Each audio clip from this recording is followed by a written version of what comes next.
The morning sun cast a golden glow on the quiet forest. Birds sang softly, their melodies weaving through the trees. Buddha sat beneath the ancient Bodhi tree, his posture unmoved. A few disciples gathered around, awaiting his wisdom. He opened his eyes slowly, surveying their eager faces. Silence held them together like a sacred thread. "What is it you seek?" Buddha asked gently, his voice steady as flowing water. A young disciple, Ananda, bowed his head before speaking. "Master, we seek freedom from suffering. We seek to understand the true nature of existence." Buddha nodded, his gaze resting upon Ananda with infinite compassion. "The world moves like a river, shifting and flowing ceaselessly." Ananda furrowed his brow.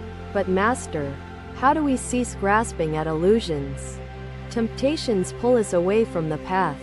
Buddha closed his eyes, inhaling deeply. "To resist the current is suffering. To grasp at water is attachment. To understand movement is wisdom."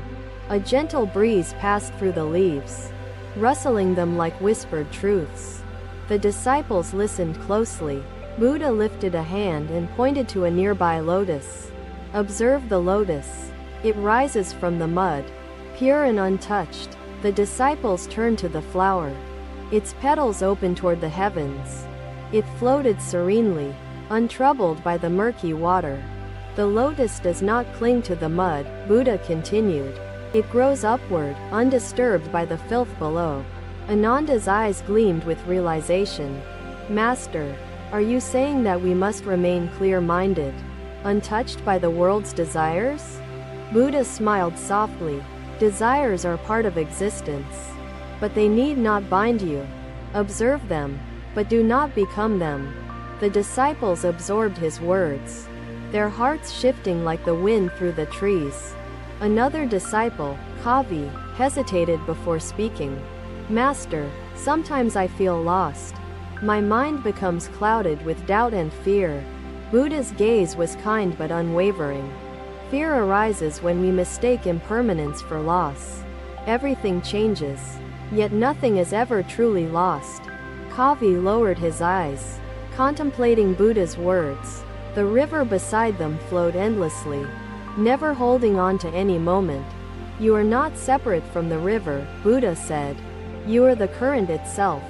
Let go, and you will understand."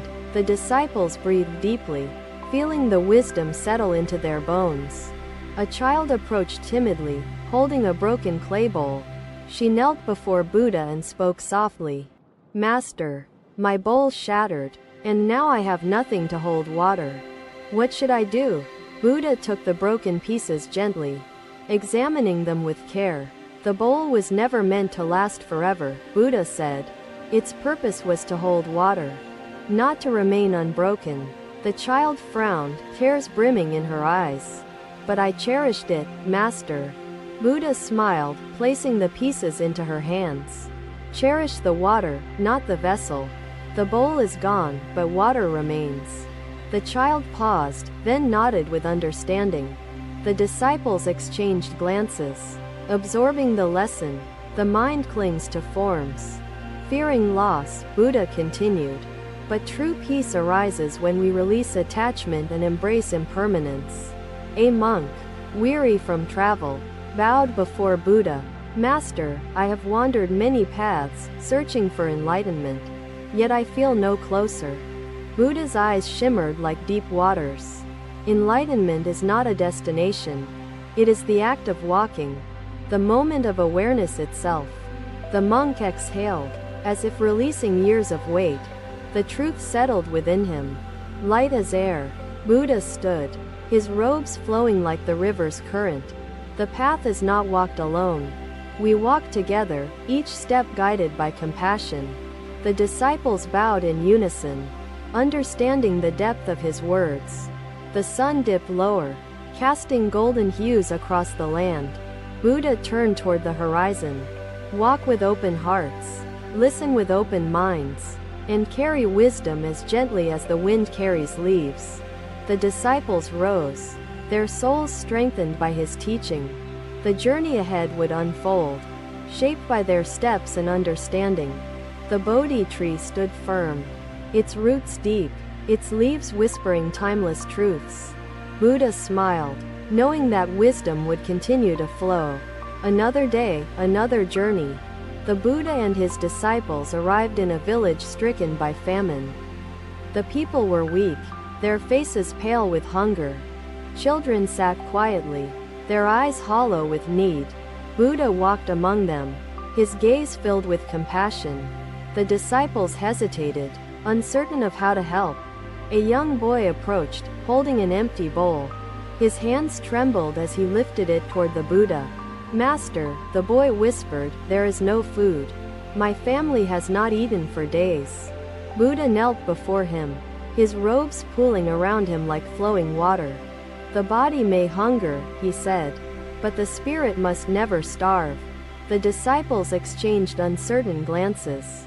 Unsure of his meaning, Buddha reached into his bag and pulled out a single grain of rice.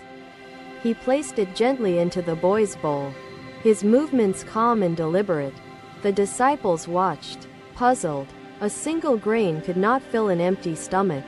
"Master," a monk said hesitantly, "this is not enough." Buddha smiled, "Then add to it." One by one, the disciples placed grains of rice into the boy's bowl. The villagers followed, each offering what little they had. Soon, the empty bowl overflowed, filled with generosity and compassion. The boy's eyes widened with surprise. His hands tightened around the bowl. Buddha's voice was soft yet unwavering. "To give, even when you have little, is the nature of true compassion." A woman stepped forward, her face lined with sorrow. "Master, what if we have nothing left to give?" Buddha regarded her with kindness. Compassion is not measured by wealth. It is measured by intent. The woman bowed her head, contemplating his words. Buddha stood and turned to his disciples. "Like the sun that shares its warmth without hesitation, so must we share our kindness." The disciples bowed, understanding the depth of his lesson. A man, once skeptical, approached with careful steps. "Master, I have doubted generosity. I have kept my wealth for myself." Buddha nodded, his expression unclouded. "Wealth kept in closed fists is like water trapped in a stone. It gives nothing." The man swallowed, his grip loosening on the pouch at his waist. Buddha gestured to the river beyond the village.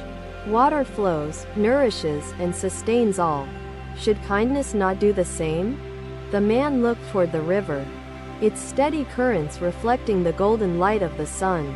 He understood. Wealth must be shared, not hoarded. Buddha placed a hand on his shoulder. "What you give, you never truly lose. It multiplies in ways unseen."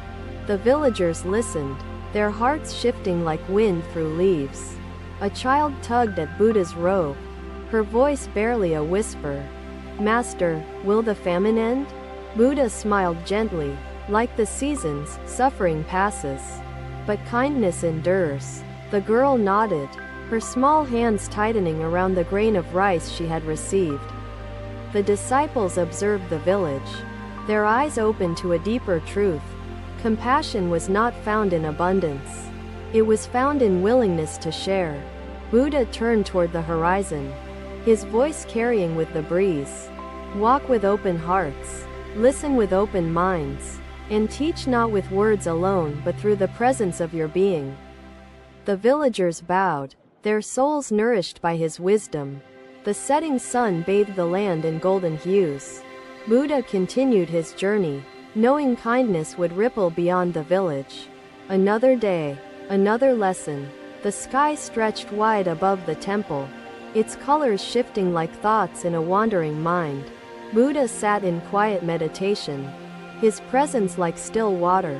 The disciples knelt before him, awaiting his wisdom. A scholar approached, his robes pristine, his steps measured.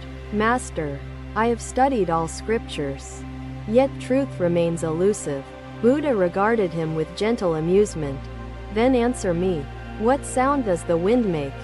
The scholar frowned. It depends on the trees it passes, the valleys it weaves through. Buddha nodded.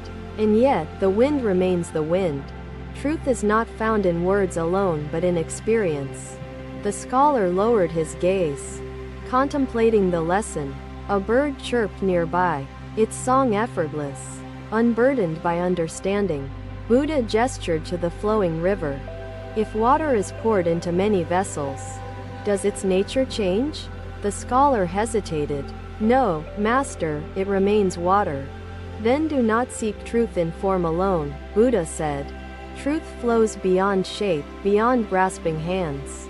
A disciple, weary from doubt, spoke softly. Master, I fear I will never be wise. My mind is restless, clouded. Buddha's gaze was kind. Do not force the mind to be still. Observe your thoughts, but do not become them.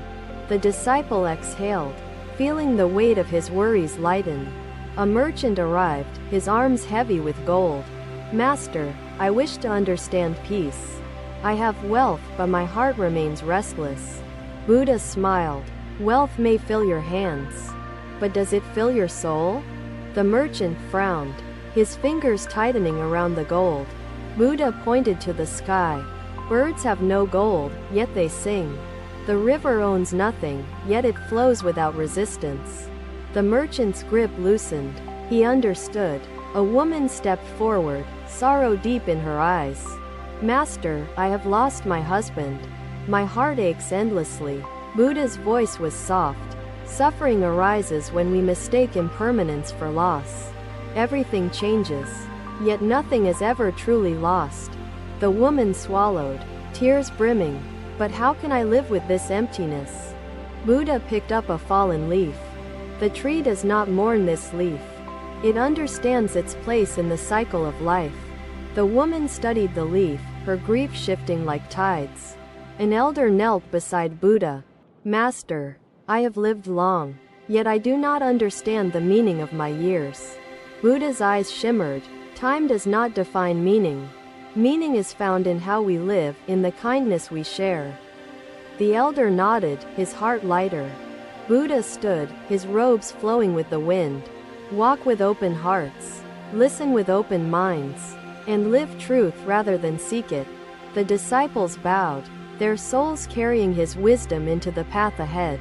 The stars above gleamed, silent witnesses to the teachings that would ripple across time. Thank you for watching. Buddha's teachings are always with you. Subscribe to our channel and we will see you in the next video.